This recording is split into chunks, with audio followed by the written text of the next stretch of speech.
अकलूज प्रांत कार्यालयासमोर महाराष्ट्र विकास सेनेचं आंदोलन. सनद अधिकारी तुकाराम मुंढेंवर राजकीय दबाव, खोटी कारवाई करण्यात येत असल्याचा आंदोलनकर्त्यांचा आरोप.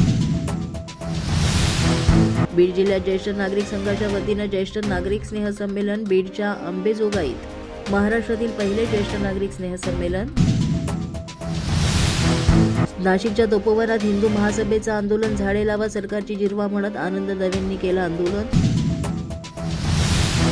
प्लास्टिक मुक्तीच्या दिशेनं पंढरपुरातील गोपाळपूर ग्रामपंचायतीचा उपक्रम. कापडी पिशवी वापरासाठी वेंडिंग मशीन तयार, तर 5 रुपयांना मिळणार कापडी पिशवी. 20 प्लास्टिक पिशव्या दिल्यास कापडी पिशवी मोफत.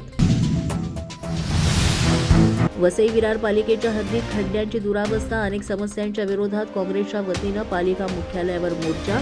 2014 नंतर सर्वात जास्त भ्रष्टाचार भाजपनं केल्याचा आरोप.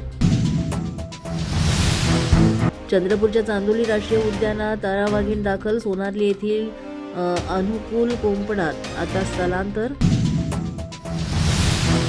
जालना पोलीस दलात 3 मोबाईल फॉरेन्सिक व्हॅन दाखल. गुन्ह्याचा तपास जलद गतीनं होण्यासाठी मोबाईल फॉरेन्सिक व्हॅन. इंदापुरात माजी मंत्री हर्षवर्धन पाटील आणि ओमकार शुगरचे चेअरमन बाबूराव भोत्रेंचा जाहीर सत्कार. कारखान्याकडून ऐतिहासिक दर दिल्याने शेतकरी आणि सभासद करणार सत्कार. ओमकार हत्ती पुन्हा दोडामार्गाच्या कळणेमध्ये दाखल. कळणे मायनिंग इथं दोडामार्ग बांधा. मुख्य रस्त्यावर फिरणाऱ्या ओमकार हत्तीला पाहण्यासाठी मोठ्या प्रमाणात ग्रामस्थांची गर्दी.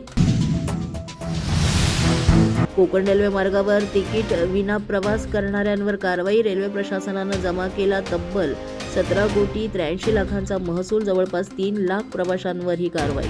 पोलीस माझा न्यूजच्या बातमीपत्रात आज इतकंच. तुम्हाला आमचं बातमीपत्र कसं वाटतंय याबाबत अवश्य अभिप्राय कळवा. यासाठी पोलीस माझा न्यूजचं YouTube चॅनल सबस्क्राईब करा. तसंच आमचं फेसबुक, इंस्टाग्राम आणि ट्विटर अकाउंट फॉलो करा. अधिक माहितीसाठी आमच्या www.policemazhanews.com या वेबसाईटला भेट द्या. आमचे अधिकृत प्रतिनिधी व्हायचं असेल तर स्क्रीनवर दिलेल्या क्रमांकांवर आजच संपर्क साधा. आजच्या बातमीपत्रात इतकंच. पुन्हा भेटूया पुढील बातमीपत्रात. तोपर्यंत पाहत रहा पोलीस माझा न्यूज.